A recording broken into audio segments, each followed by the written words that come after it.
news afternoon. First, the highlights. Lagos State Governor states commitment to collaborate with the United States on development of creative arts film industry. Nigeria Institute of Medical Research develops easy-to-use cholera test kits to prevent outbreaks. And Valentin Paul Kagame seeks fourth term as Rwanda's president. And then in sports news, Argentina defeats Colombia 1-0 to win record 16th Copa America title. And now the details. I am Mike James. Lagos State Governor Babajide Sanwo-Olu has stated his administration's commitment to collaborate with the United States government to facilitate development in the creative, arts and film industry in the state. Governor Sanwo-Olu made this known when he hosted the U.S. Assistant Secretary of Commerce for Global Affairs and Director General of the U.S. and Foreign Commercial Service, Arun Venkataraman, and delegates from President Joe Biden's Advisory Council on African Diaspora Engagement, and took them on a tour of J. Randall Center for Yoruba Culture and History at Oniko, Lagos. According to him, the hosting of delegates from the President's Advisory Council on African Diaspora Engagement and a tour of the museum signpost the beginning of collaborative efforts with the U.S., which would further improve and foster socio-economic development of the state. We believe this will be the beginning of a lot of, collaborative,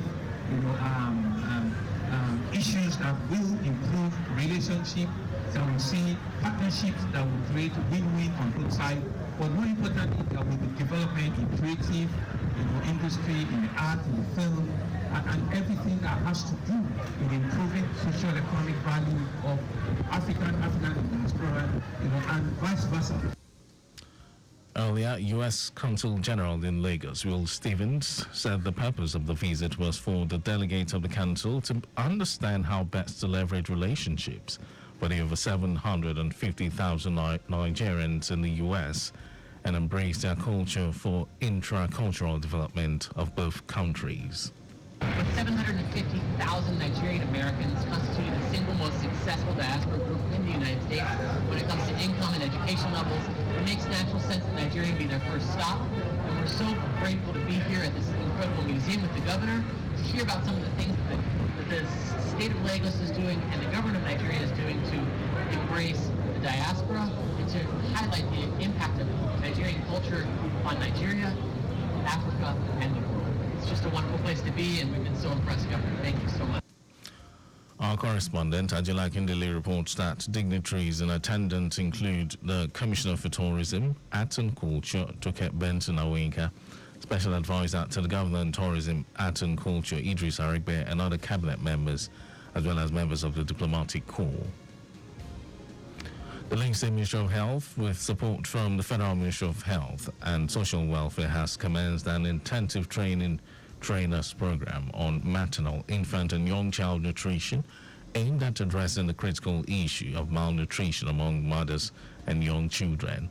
Permanent Secretary, Lagos State Ministry of Health, Olusegun Ogboyi, emphasized the importance of nutrition as a fundamental human right and a crucial determinant of good health, noting that nutrition is not just about eating what is available, but consuming foods with adequate nutrients that are readily available. Ogboyi highlighted the alarming statistics from the State Reproductive and Child Health Survey conducted in 2022, which revealed that over 1/3 of children under 5 years old were stunted due to inadequate nutrition. He stressed the importance of the first 1,000 days of life as a critical window for ensuring appropriate growth and development through optimal feeding practices.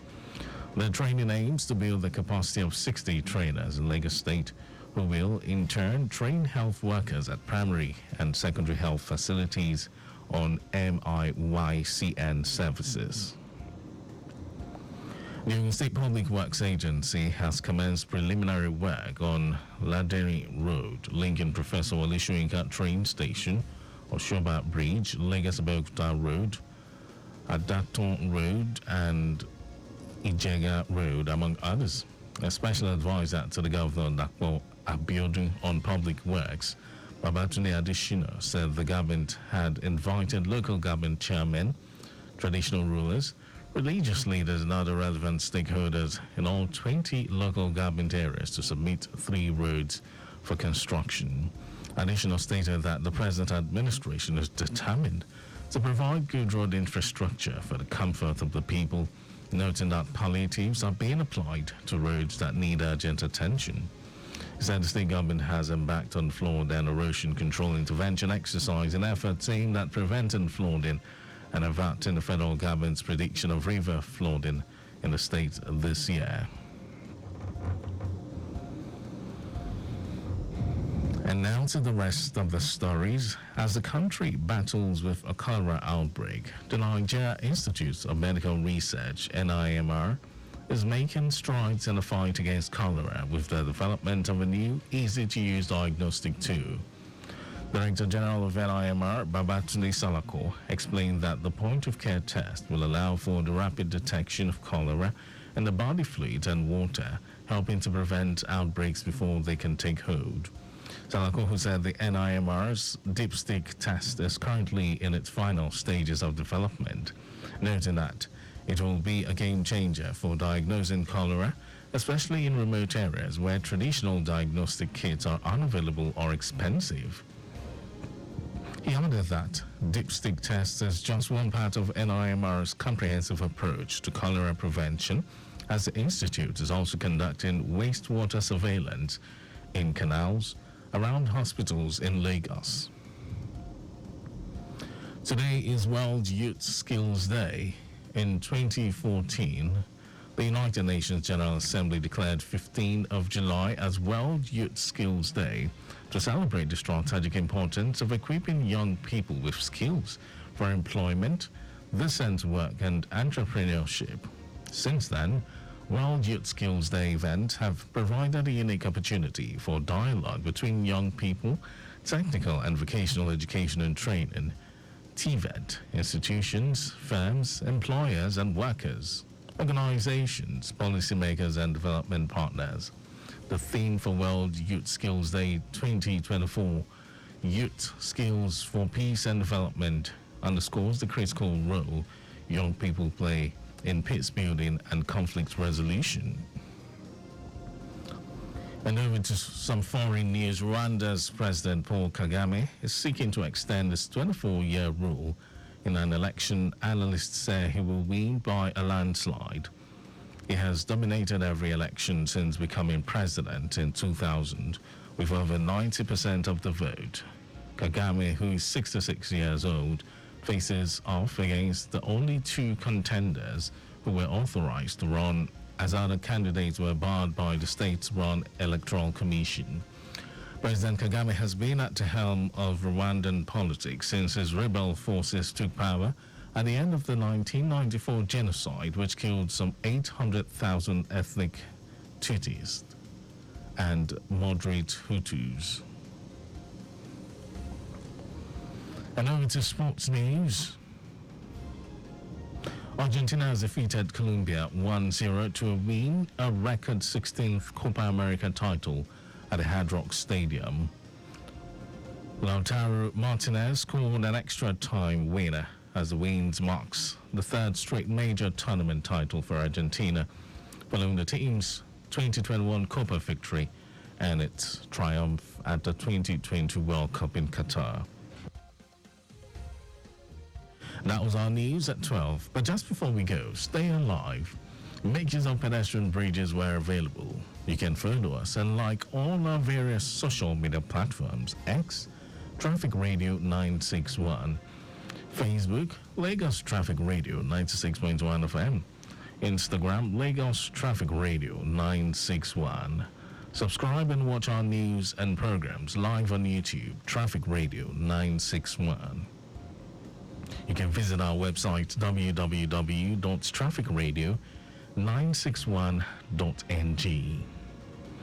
Did you know that the Sanwo-Olu administration initiated 500 hectares rice farm technology intervention project?